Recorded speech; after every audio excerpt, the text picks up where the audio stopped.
제가 들어보니 우리 여성분들은 남자들이 군대 이야기를 하면 굉장히 싫어한다고 합니다. 그리고 그 다음으로 싫어하는 게 있는데, 그건 남자들이 축구 얘기하는 걸 그렇게 싫어하신다 그래요. 오랜만에 제가 군대에서 축구한 얘기를 좀 할까 합니다. 저는 군 생활을 3군데서 했습니다. 가장 처음은 관악산에 있는 지하 기지에서 했고요. 8개월 만에 용산에 있는 육군본부로 돌아와서 거기서 육군본부 소방대 창설 멤버가 되어서 거기서 훈련을 받았습니다. 그리고 나서는 대전에 있는 국군통합사령부에 있는 육군 소방대 소방차 운전병으로 제가 병장 제대하기까지 거기서 근무를 했습니다. 지금 말씀드리려 하는 것은 용산에서 있었던 일입니다. 요즘은 없어졌지만 당시에는 방위병이라는 제도가 있었습니다. 군대에 가서 먹고 자고 거기서 훈련받는 것이 아니라 6개월 혹은 18개월 동안 자기 집에서 먹고 그리고 낮에 출근해서 일을 하다가 저녁이면 다시 퇴근하는 그러한 군인들입니다. 거기에 비해서 현역군인이라고 불렀던 사람들은 일단 군대에 가면은 제대할 때까지 집에 못 오는 사람들입니다. 저는 현역군인으로 27개월 동안 군대에 있었습니다. 저는 육군본부의 시설단 소속이었고, 이 시설단 안에는 용접병, 목공병, 그리고 군부대의 보일러들을 책임지는 보일러병이라고 불리는 그 방위병들이 있었습니다. 근데 어느 날 제가 속한 그 현역 군인들과 그 육군본부에 있었던 방위병들이 어느 날 축구 시합을 했습니다. 전반전이 끝난 후 하프타임이 되었는데, 지금 정확한 점수는 제가 기억이 나진 않지만 그때 현역 군인들이 방위병들한테 지고 있었습니다. 제가 방위병들을 무시하는 것은 아니지만 군대에서는요, 현역 군인들이 방위병들에게 축구 시합에서 진다는 것은 있을 수가 없는 일입니다. 근데 지고 있었어요. 게다가 사람이 감이라는 것이 있잖아요. 제가 그 축구 시합에 뛰고 있었는데 이 방위병들 축구 실력이 보통이 아니었습니다. 아무리 생각해도 이기기는 힘들 것 같았어요. 후반전이 시작되기 전에 이제 하프타임 중간에 이 같이 시합에 뛰고 있었던 고참들 중에 한 사람이 작전을 짜겠다면서 우리를 다 불러 모았습니다. 근데 그 고참은 나름대로 축구도 잘하고 또 좋은 대학도 다니고 있었던 아주 머리 좋은 사람이었기에 뭔가 이길 묘책이 있을 거라고 생각을 했어요. 근데 이 고참이 우리들 다 모아놓고 작전을 지시하는데, 작전이 이런 겁니다. 야, 내가 패스해 줄 테니까 네가 2골 넣고 네가 1골 넣고, 그 다음에 저한테 운명의 작전 지시를 내리는데 너도 1골 넣어. 이게 작전이었어요. 세상에 그런 작전이 어디 있어요? 선수를 교체하는 것도 아니고. 결국 이거는 북한의 김정은이가 알면 안 되는데 현역병이 방위병들한테 졌습니다. 그래서 일주일 내내 부대 안에서 우리 축구 뛰었던 그 선수들은 비웃음거리가 되었고, 저녁이면 단체로 기합도 며칠 동안 받았어요. 근데 오늘 우리가 함께 읽은 본문에 나오는 이 예수님의 작전이 그것과 비슷했습니다. 예수님은 많은 사람들에게 천국 복음을 전하셨고, 많은 병자들의 병을 고치셨고, 죽은 사람도 살려내셨고, 십자가에 달리셨다가 3일 만에 부활하셨어요. 그런데 그분이 하늘로 올라가시기 전에 제자들을 모아놓고 이제 온 세상을 변화시킬 작전 지시를 하시는데, 고작 하신다는 말씀이 이제 니들이 가라, 이게 다였습니다. 예수님은 제자들을 위해서 예산은 얼마를 책정해 놓았다 이런 말씀도 안 하셨고요, 니들이 움직일 수 있도록 버스도 하나 구입해 놨다 이런 말씀도 없으셨고, 니들이 여기 모여서 회의를 해라 하면서 예배당 건물도 지정해 주지 않으셨어요. 그저 이제는 너희가 갈 차례다 라고만 말씀하신 거예요. 그리고 교회는 지난 2000년 동안 이제 니들이 가라 라는 바로 그 말씀을 The Great Commission, 위대한 명령이라고 불러왔어요. 근데 여러분, 놀랍게도 이 예수님의 작전은 대성공이었습니다. 제자들과 교회는 실제로 그 명령을 받고 이 세상을 2000년 동안 변화시켜 왔어요. 어떻게 해서 이 일이 가능했을까요? 간단합니다. 제자들이 예수님의 작전대로 움직였기 때문이에요. 그러므로 너희는 가서 모든 민족을 제자로 삼아 아버지와 아들과 성령의 이름으로 세례를 베풀고 내가 너희에게 분부한 모든 것을 가르쳐 지키게 하라. 그 예수께서 분부하신 모든 것, 이것을 요약을 하자면 하나님을 최선을 다해서 사랑하고 너희의 이웃을 네 몸과 같이 내 자신처럼 사랑하라, 이 두 가지인데 그것을 이제 세상에 나가서 실행하라. 바로 이것이 예수님의 명령이고 예수님의 지금까지 이어져 오는 예수님의 작전인 거예요. 다행히도 예수님의 제자들은 자기들은 물론 부족하지만 예수님께서 명령을 내리신 대로 하기만 하면 뭔가 이루어진다는 것을 먼저 경험을 했습니다. 우리가 누가복음 10장을 한번 같이 펼쳐보겠습니다. 누가복음 10장입니다. 이 누가복음 10장에 나오는 유명한 이야기가 제가 2주 전에 여러분과 함께 나누었던 선한 사마리아인의 이야기예요. 그런데 그 선한 사마리아인의 이야기가 나오기 바로 전에 누가복음 10장의 초반부에는 예수께서 그 70인의 사람들을 세우시고 그들을 파송하는 이야기가 나옵니다. 죄송합니다. 이 말씀은 예수께서 어떻게 제자들이 세상에 나가서 이웃을 만나고 그들에게 사랑을 전하는지, 그들에게 복음을 전하는지에 대해서 제자들을 가르쳐 주신 말씀이에요. 그 첫 번째는 바로 이겁니다. 1절에 이렇게 말씀하셔요. 그 후에 주께서 따로 70인을 세우사 친히 가시려는 각 동네와 각 지역으로 둘씩 앞서 보내시며, 주님께서는요 항상 방문하시고자 하시는 이웃들이 있습니다. 주님께서 만나고 싶어 하시는 사람들이 있어요. 그리고 주님은 거기에 가셔서 복음을 전하실 것이었습니다.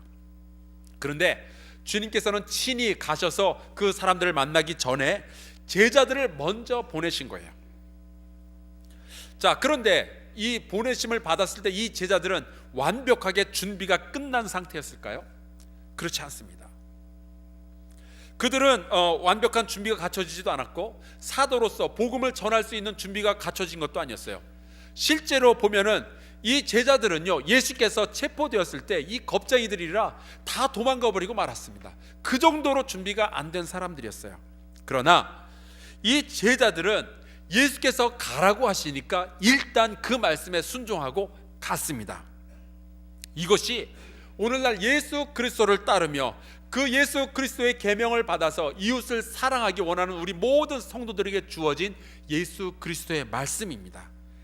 집 바깥으로 나가서 이웃을 만나고 사랑을 전하라.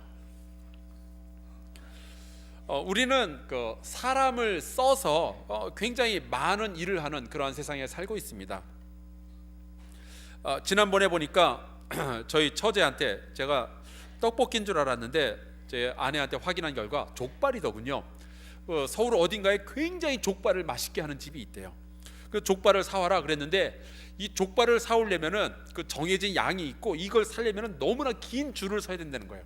그래서 저희 처제가 사용한 방법이 어디다가 전화를 하면요 그 사람들이 대신 와서 줄을 서주고 족발을 사서 준비해놨다가 그것을 중간에 그 저희 처제가 가면은 그것을 전달 받아서 그 사람한테 돈만 주면 되는 거예요. 야, 세상에 별 서비스가 다 있어요. 몇 년 전에 나왔던 그 미국에 나왔던 On Apology라는 그 사과에 대해서라는 책이 있는데 여기에는 그 세상에 알려진 그 용서를 구하는 유명한 그 사과문, 그 다음에 사과의 그 연설, 그런 것들을 이렇게 모아서 소개를 하고 있습니다. 그 옛날 링컨 대통령이 전 미국을 상대로 노예 제도에 대해서 사과 성명을 냈던 것, 그 다음에 얼마 전에 그 아놀드 슈왈체네거가 그 성추행을 한 다음에 사과 성명을 낸 것들, 그런 것들을 이제 분석을 해서 잘못을 하고 사과하고 용서를 받게 되는 그 모든 과정을 심리학적으로 분석을 해서 발표를 해놨어요. 그런데 이 책에서 굉장히 재밌는 내용이 발견되었습니다. 티안진 Apology and Gift Center, 우리나라 말로 하자면은 텐진 사과와 선물 센터라는 아주 특별한 그 중국의 한 회사에 대해서 설명을 하고 있습니다. 중국에서는요, 저는 뭐 중국에서 살지 않아서 잘 모르는데 이 책에 의하면은 중국에서는 누군가에게 사과를 하고 미안합니다라고 하는 일이 문화적으로 굉장히 쉽지 않은 모양이에요. 그래서 중국 사람들은 일단 한번 관계가 틀어지면은 다시 회복하는 일들이 굉장히 드물답니다. 그러니까 혹시 여러분들 가운데 중국 분들하고 이렇게 비즈니스 하시는 분들은 관계가 애초에 틀어지지 않도록 좀 조심하셔야 될 것 같아요. 거기에 착안해서 만들어진 회사인데 서로 관계가 틀어졌을 때 돈을 내면요 대신 사과해주는 회사입니다. 기가 막힌 아이디어죠. 그냥 가서 미안하다고 하는 정도가 아니라 명문대학에서 잘 교육을 받은 프로 사과꾼이 대신해서 사과의 편지도 써주고 상대방의 용서를 받을 때까지 가서 변명도 하고 상황 설명도 하고 심지어 그 사람의 마음이 누러질 만한 선물도 준비해서 보내줍니다. 모르겠어요. 사과를 하는데 다른 사람을 시켜서 사과를 내 대신 하는 것이 얼마나 효력이 있고 진정성이 있는지는 모르겠어요. 하지만 여러분, 이것은 분명합니다. 우리가 누군가를 사랑하려 한다면, 내가 이웃을 사랑하려 한다면 누군가를 시켜서 할 수는 없어요. 이웃을 사랑하려면 우리가 직접 나서야 됩니다. 우리가 우리 집의 문을 열고 우리 이웃집의 문을 노크하고 그들을 만나야 사랑을 할 수가 있게 되는 거예요. 사마리아 사람이 강도 만난 자를 도와주기 위해서는 그가 타고 갔던 그 당나귀의 등에서 내려야만 했습니다. 베드로가 성난 바다 위를 걷기 위해서는 그가 타고 있었던 배에서 내려야만 했어요. 만약에 우리가 예수님의 명령대로 이웃을 사랑하기 원한다면 우리의 집 밖으로 나아가서 우리의 이웃을 만나야 합니다. 그래서 주님께서는 따로 70인을 세우셔서 그들을 보내신 거예요. 이제 다가오는 크리스마스는 이웃들에게 직접 다가가서 대화할 수 있는 아주 절호의 찬스입니다. 지난 4주 동안 우리가 그 주보에다가 제가 그림을 그려놓고 여기다가 여러분들의 성함과 이웃들의 이름에 대해서 한번 적으라고 했었죠. 그리고 4주 동안 계속 여러분들을 푸시했는데 이웃들에 대해서 좀 알으라고. 여러분들의 집 주변에 사시는 이웃들에 대해서 좀 더 많이 알게 되셨죠? 네. 자, 이제 여러분들이 직접 집에서 뭐 반찬을 만드신다든지 아니면 과자를 구우실 수 있는 분들은 그런 것들을 만들어서 여러분들의 집 문을 열고 나아가 여러분들의 앞집, 윗집, 아랫집의 앞집, 윗집의 앞집, 여러분들의 옆집 찾아가셔서 여러분들이 만든 반찬과 그 과자, 빵 같은 것들을 전달해 주시기 바랍니다. 그러면서 한마디만 하시면 돼요. 메리 크리스마스. 나는 예수님께서 탄생하신 이 날을 기념해서 제가 이 사랑을 당신에게 베풉니다. 그 의미예요. 여러분, 크리스마스 때는요 이런 거 하는 게 그렇게 창피하지 않아요. 이게 하는 게 별로 그렇게 놀랍지도 않습니다. 우리한테는 굉장히 절호의 찬스예요. 이 찬스를 놓치지 말고 여러분들 윗집 아랫집 가서 찾아가셔서 노크하시고 선물을 주시고 메리 크리스마스 한마디만 하시면 됩니다. 자, 두 번째로 우리가 보아야 할 것은 2절 말씀입니다. 2절 말씀 같이 한번 읽어보겠습니다. 시작. 이르시되 추수할 것은 많되 일꾼이 적으니 그러므로 추수하는 주인에게 청하여 추수할 일꾼을 보내주소서 하라. 하나님께서는 우리 사랑하는 주의 백성들을 통해서 굉장히 많은 일을 하길 원하십니다. 추수할 것이 많다라는 의미는 우리가 사랑해야 할 이웃들이 많이 있다는 의미예요. 현재 한국의 기독교인 숫자는 20%입니다. 그 말은 나머지 80%는 그리스도를 알지 못하고 하나님의 사랑을 알지 못하는 사람들이라는 거예요. 우리 기독교인 한 명이 4명의 이웃을 상대해야 됩니다. 게다가 우리 주변에는 상처 입은 이웃들이 왜 그렇게 많은지 모르겠어요. 제가 작년에 40가지의 상처를 주제로 우리 사순절 새벽 기도를 진행하는 동안에 말씀 묵상을 하며 우리 성도들의 반응을 보며 우리 가운데 상처 입은 사람들이 얼마나 많이 있는지 모르겠어요. 부모로부터 받은 상처, 배우자로부터 받은 상처, 자녀로부터 받은 상처, 친구로부터 받은 상처, 이 사회로부터 받은 상처, 정말로 멀쩡한 정신을 가지고 이 세상을 살아나간다는 것이 신기할 정도로 너무나도 많은 사람들이 너무나도 다양한 고통과 외로움으로 범벅이 된 인생을 살고 있어요. 지난주에도 유명한 연예인 한 명이 또 자살로 생을 마감을 했어요. 사랑을 기다리는 사람은 너무나도 많이 있습니다. 그리고 우리가 알아야 할 것은 그 많은 사람들 중에 대부분은 겉으로는 멀쩡해 보인다는 거예요. 하지만 그들의 영혼은 우리의 도움과 우리의 사랑을 요청하는 비명을 지르고 있을지도 몰라요. 미국의 그 속담들 가운데 hurt people 이라는 말이 있어요. 앞에 hurt people, 이거 분사구문이죠. 상처받은 사람들이 상처를 주기도 한다, 그런 뜻입니다. 심리학이나 상담학을 공부해 본 사람은 다 아는 이야기예요. 이 이야기를 25년 전 제가 군대에 있을 때 우리 군대에서는 이렇게 표현했습니다. 맞아본 놈이 패기도 한다. 여러분 들어보셨죠? 지난주에 대전 내 천성교회에서 모임이 있어서 제가 거기 다녀올 일이 있었습니다. 광명에서 KTX를 타고 가려고 이제 광명으로 갔는데 광명에 이런 현수막이 눈에 띄었어요. 보금자리 지구 계획한 놈 감옥에 쳐넣어라. 광명에 이런 그 보금자리 지구라는 것을 이제 계획을 했는데 그것 때문에 주민들이 굉장히 많이 힘든 모양이에요. 처음에는 이 현수막의 그 글이 너무 투박하고 원색적이어서 그냥 아내하고 같이 많이 웃었어요. 한참을 웃다가 그 오죽하면 저런 현수막을 내걸었을까 그런 생각도 하긴 했는데 곰곰이 생각해 보니까 우리 사회에는 이렇게 자극적이고 분노에 가득 찬 표현이 굉장히 많다는 것을 제가 깨닫게 되었어요. 심지어 누구누구 자폭하라 이런 표현도 우리 심심치 않게 듣게 되죠. 이런 걸 이제 막말이라고 그러는데 분명히 믿음이 좋고 행복하고 기쁜 삶을 사는 사람들이 사용하는 그런 언어는 아니에요. 저런 현수막을 내건 사람들은 그 영혼의 상처를 아주 깊이 입은 사람들이에요. 그리고 그러한 사람들은 자기의 영혼에 깊이 상처가 있는 사람들은 다른 사람들에게도 자꾸만 상처를 입히려는 그런 경향이 있습니다. 잘못 건드리면은 폭발할 준비가 되어 있는 사람들이 너무나도 많아서 우리 사회가 이렇게 살벌하게 되어 있어요. 우리 주변에는 그리스도의 위로와 사랑을 전달받아야 할 이웃들이 얼마나 많이 있는지 몰라요. 특별히 이 크리스마스 시즌에는 상대적으로 슬퍼하고 상대적으로 외로워하는 사람들이 참 많이 있습니다. 그 캘리포니아의 샌마르코스라는 그 지역에서 아주 재미있는 실험이 있었습니다. 대학원생들이 이제 여름에 에너지를 절약하자라는 차원에서 어떻게 하면 사람들이 에어컨을 끄고 선풍기를 틀도록 할까라는 주제를 가지고 고민을 하다가 그 동네에 있는 이웃들한테 광고지를 돌렸습니다. 첫 번째 광고제는 이렇게 썼어요. 이번 여름에는 에어컨을 끄고 선풍기를 켠다면 한 달에 54불씩 절약할 수 있습니다.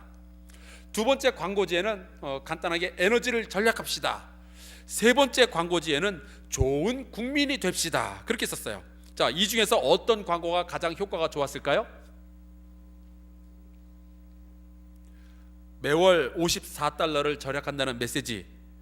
대학원생들도 그렇게 예상했는데 틀렸습니다. 이 세 개 중에 어떠한 것도 효과가 없었어요. 아무도 에어컨 대신에 선풍기를 틀지 않았습니다. 그런데요, 네 번째 광고가 있었어요. 거기에는 이렇게 쓰여져 있었습니다. 조사 결과 당신 동네에 사는 이웃들 중 77%가 당신보다 에너지를 더 절약하고 있습니다. 그랬더니 이 광고지를 받은 사람들은 아주 뚜렷하게 에너지를 절약하기 시작했어요. 왜 그렇죠? 우리 사람들은요, 이웃을 경쟁 상대로 보는 경향이 있습니다. 남들이 자기보다 잘 되는 것이 꼭 즐겁지만은 않은 것이 우리의 본성이에요. 남들은 다 성탄이다, 뭐 선물이다, 파티다 하면서 즐거워하는 것 같은데 나한테는 아무 일도 안 일어나요. 그럼 평소 같으면 아무 일 없는데 요 크리스마스 때는 자기가 괜히 못나 보이고 외톨이 같아 보이고 그래서 더 고통스러운 거예요. 미국에서는요, 실제로 이 12월 달 크리스마스 근처가 자살률이 가장 높아요. 이들이 우리의 따뜻한 위로를 기다리고 있습니다. 그런데 그 위로를 전할 일꾼들의 숫자가 터무니없이 부족한 거예요. 주님의 명령대로 이웃을 사랑할 사람의 숫자에 비해서 상처 입고 외로워하는 사람들의 숫자는 너무 많은 거예요.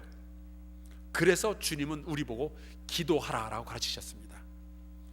그리스도의 사랑으로 이웃을 사랑할, 복음을 전할 일꾼들을 보내달라고 말이죠. 하나님의 사람들이 상처받은 사람들의 이웃이 되어주기 위해서 그들에게 다가갈 수 있도록 우리는 기도해야 될 줄로 믿습니다.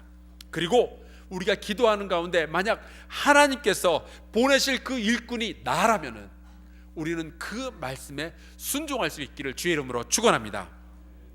자, 세 번째로 보아야 될 것은 4절에 나오는데요, 전대나 배낭이나 신발을 가지지 말며라고 되어 있습니다. 저는 이 말씀을 보면서 과연 예수님은 천재다. 물론 온 세상을 창조하신 하나님의 아들이시니까, 또 모든 지식의 근본이 되는 분이니까 이 정도야 뭐 간단하게 말씀하실 수 있는데요, 이 말씀은 이웃을 사랑할 때 우리가 너무 완벽한 모습으로 나아가려고 하면 안 된다는 뜻이에요. 너무 독립적이고 그러면 안 된다는 이야기입니다. 전대나 배낭이나 신발 없이 고대 사회에서 여행을 하려면 방법은 한 가지밖에 없어요. 자기가 여행하는 그 지역에 있는 사람들의 도움을 받아야 됩니다. 우리 주님은 도움을 주려는 사람은 도움을 받을 줄도 알아야 된다라고 말씀하고 계시는 거예요. 우리는 사랑을 해줘야 되는 사람은 때로는 사랑을 받을 줄도 알아야 됩니다. 우리는 물론 이웃을 섬기고 사랑하고 위로하고 용기를 줘야 돼요. 우리 자신이 그들에게 선물이 되어줘야 됩니다. 그런데요, 그것은 우리의 모든 것을 이웃에게 주기만 하고 절대로 그들로부터 아무것도 받으면 안 된다라는 의미가 아니에요. 때로는 우리는 우리의 약점을 공개할 줄도 알아야 되고요, 이웃들에게 우리의 상처도 보여줄 줄 알아야 됩니다. 아까 말씀드렸던 그 미국의 속담이 있었죠. Hurt people, hurt people. 상처받은 사람이 상처를 주기도 한다. 근데요, 인생의 신비 가운데 하나는 상처받은 사람들이 가장 효과적인 치유자가 되기도 해요. 이혼의 상처를 가진 사람들은요, 또 다른 이혼의 상처를 가진 사람들의 아픔을 알고 그들을 위로해주며 치유해 줄 수 있는 또 다른 능력이 생겨나요. 암을 경험했던 사람들은요, 현재 암과 싸우고 있는 사람들의 고통을 알고 그들을 위로해 줄 수 있어요.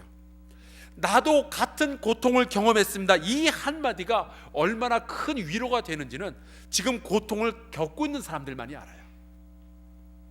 그래서 성경에 이런 표현이 있죠.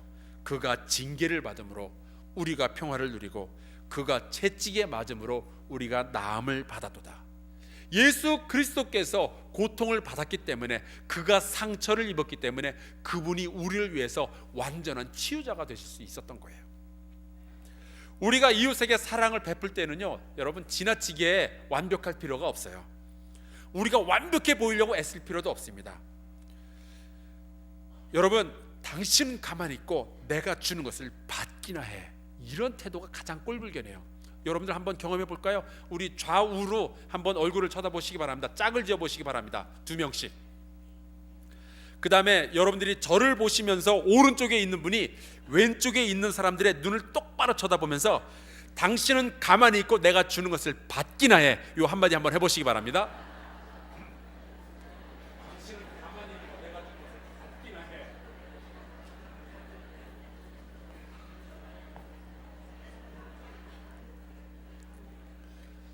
자, 이 말을 들은 분이 어때요? 기분이 그렇게 좋아요? 별로예요. 오히려 여러분, 이것은 도움받는 이웃으로 하여금 치욕적으로 느끼게 해요.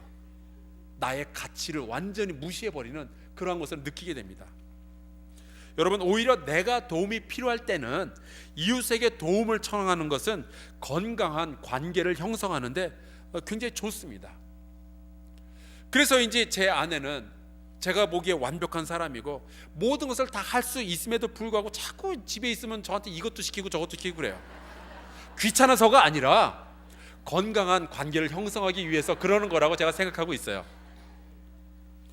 진정한 사랑이라는 것은 서로의 필요를 알고 서로를 도울 때 형성이 되는 거예요.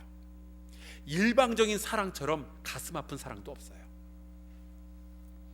그저 이웃에게 다가갈 때는요, 우리의 자신을 오픈하세요. 우리의 자신을 오픈하세요. 약점을 감추기 위해서 애를 쓰기보다는 솔직 담백하게 이웃에게 다가가는 것이 좋습니다. 그렇다고 뭐 이웃을 사랑하고 건강한 관계를 만들기 위해서 나의 약점을 보여줘야 된다 그러면서 뭐 이웃한테 돈을 꿔달라 그런다든지 보증을 서달라 그러는 건 안 됩니다. 아시죠? 마지막으로 5절과 6절 말씀이 있는데 같이 한번 또 읽어보겠습니다. 시작. 어느 집에 들어가든지 먼저 말하되 이 집이 평안할지어다 하라. 만일 평안을 받을 사람이 있으면 거기 있으면 너희의 평안이 그에게 머물 것이요 그렇지 않으면 너희에게로 돌아오리라. 아멘. 우리가 우리 집의 문을 열고 나아가서 이웃의 집을 노크하고 이웃을 만났을 때 우리가 해야 될 일은 그들에게 복을 빌어주는 거예요. 근데 여기에 아주 재밌는 표현이 하나 나옵니다. 바로 평안을 받을 사람이란 표현이에요. 이게 무슨 뜻일까요? 바로 여러분들의 축복을 받을 준비가 된 사람을 의미해요. 제가 그 아파트 그 엘리베이터를 타면 이제 가끔 가다가 이렇게 저랑 같이 어떤 사람이 탈 경우들이 있어요. 그러면 거의 대부분 제가 먼저 인사를 건넵니다. 안녕하세요. 그러면 어떤 분은 같이 이렇게 미소를 띠면서 안녕하세요 그러면서 제 안부를 물어보는 사람들이 있어요. 그런데 어떤 분은 제가 안녕하세요 그래도 안녕하세요 그래서 고개를 확 돌려버리는 사람들이 있어요. 더 이상 말 시키지 말라는 거죠. 평안을 받을 사람이라는 것은 이 전자를 뜻합니다. 우리의 이웃들을 잘 살펴보면요, 우리의 관심과 우리의 사랑에 반응할 준비가 된 사람들이 있어요. 우리가 집에서 닭튀김을 만들어서 갖다 주면은 소고기 장조림으로 되갚아주는 그런 이웃들이 있어요. 아주 자연스럽게 이웃과 대화할 수 있는 그런 능력을 가진 사람들이 있습니다. 바로 그들이 평안을 받을 사람들이에요. 우리 교회 권사님들 중에 한 분은 목욕탕에서 그렇게 전도를 많이 하셔요.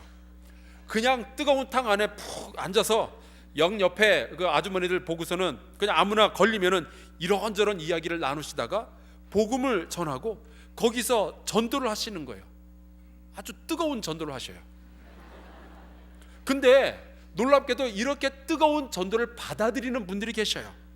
그리고 그런 분들이 우리 교회에 나오시고요, 2부 예배 때 그분 중에 한 분이 5주 동안 오리엔테이션을 마치고 여기서 저희 선물도 받고 인사도 하고 그랬습니다. 여러분, 그들이 바로 평안을 받을 사람들이에요. 그런가 하면 누가복음 10장 10절에 보면은 너희를 영접하지 아니하는 사람들도 있다라고 주께서 말씀하셔요. 우리가 그리스도의 사랑을 가지고 다가가지만, 그들을 사랑하고 싶어서 다가가지만 우리를 거절하는 사람들이 있을 수 있습니다. 여러분, 그런 분들 때문에 낙심하지 마시기 바랍니다. 또 그런 분들이 있을지 몰라서 거절당할지 몰라서 이웃에게 다가가지 못하는 그런 일도 없기를 바랍니다. 거절당하는 느낌이 좋은 건 아니로되 그렇다고 해서 우리가 인생에 한두 번 경험하는 희귀한 것도 아니에요. 우리는 어쩌면 살면서 수백 번, 수천 번 이상 거절을 당해왔습니다. 살다 보면 그럴 수 있는 거예요. 우리 예수님도 거절당하셨잖아요.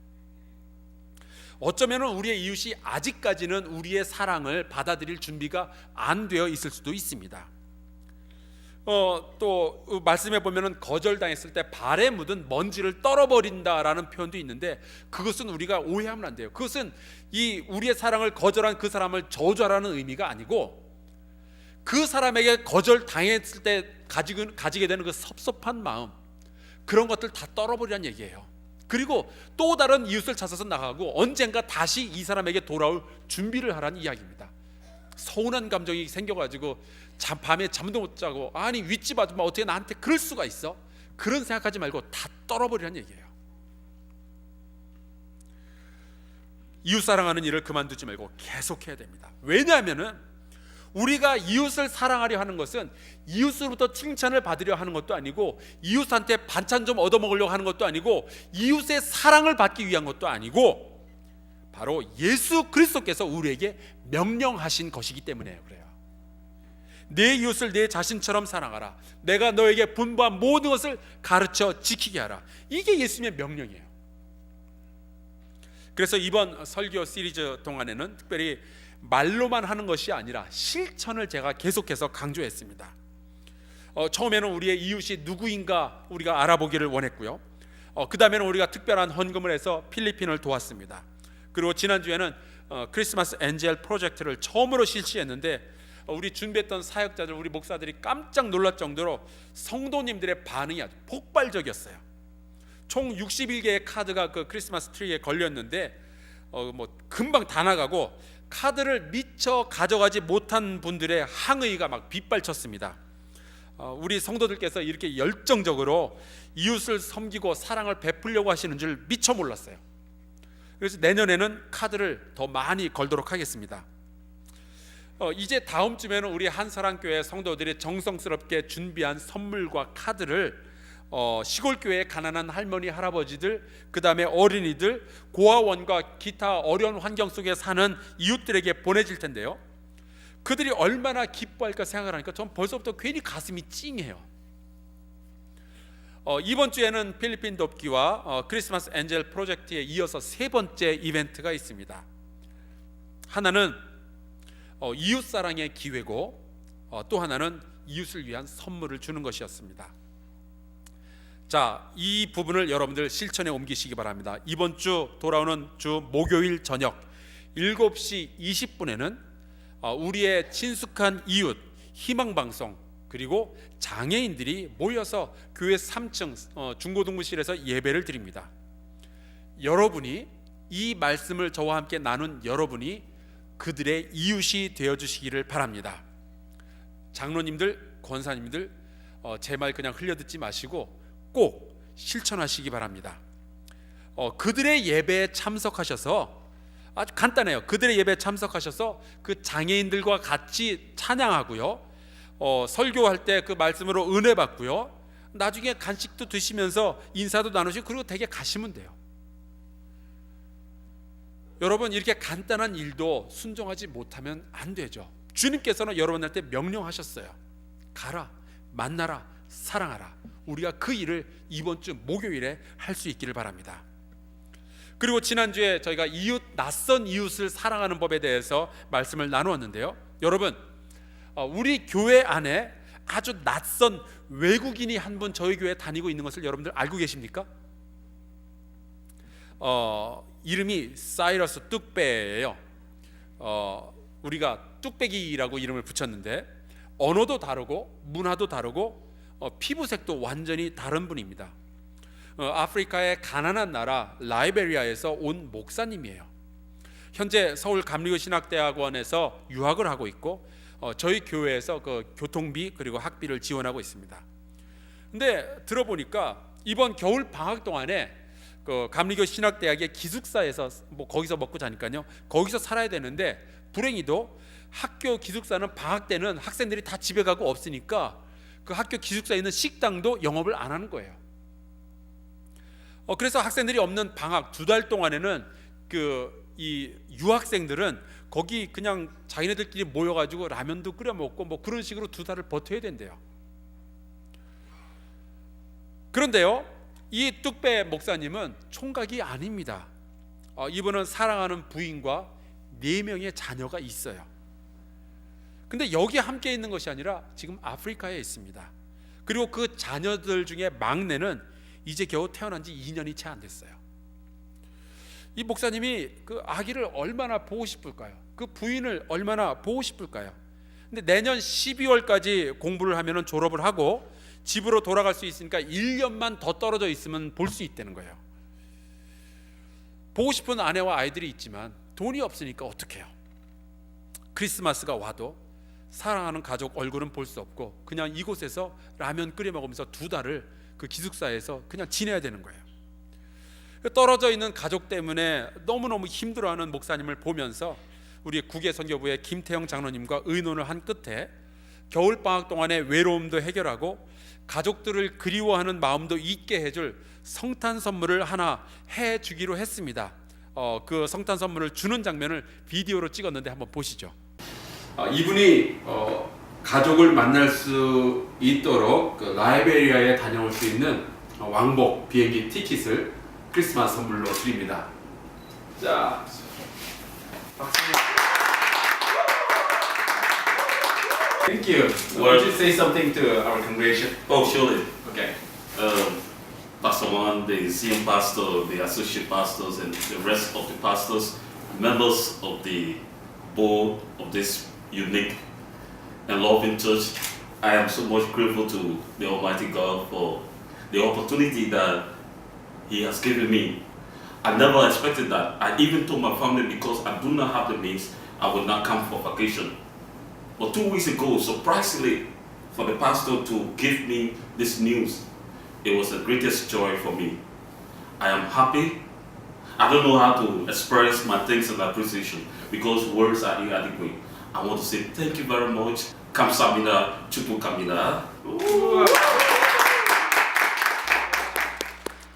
자, 이제 이 뚝배기 목사님은요, 이번 주에 비행기를 타고 사랑하는 가족들이 있는 라이베리아에 가서 식구들과 함께 겨울을 보내고 올 겁니다. 저희가 가장 비싸고 가장 좋은 비행기를 태워주지는 못하지만 이분은 우리 한국 성도들의 사랑을 간직하고 그 라이베리아에 있는 자기 이웃들에게도 그 사랑을 전하게 되리라 믿습니다. 사랑하는 한사랑교회 형제자매 여러분, 이웃을 사랑하라는 것은 주님의 부탁이 아니라 명령입니다. 그것은 우리의 영생의 약속과 관련이 있는 명령이에요. 그리고 오늘도 주님은 우리의 집의 문을 열고 세상으로 나아가 이웃을 만나고 그들에게 그리스도의 사랑을 전하기를 명령하고 계십니다.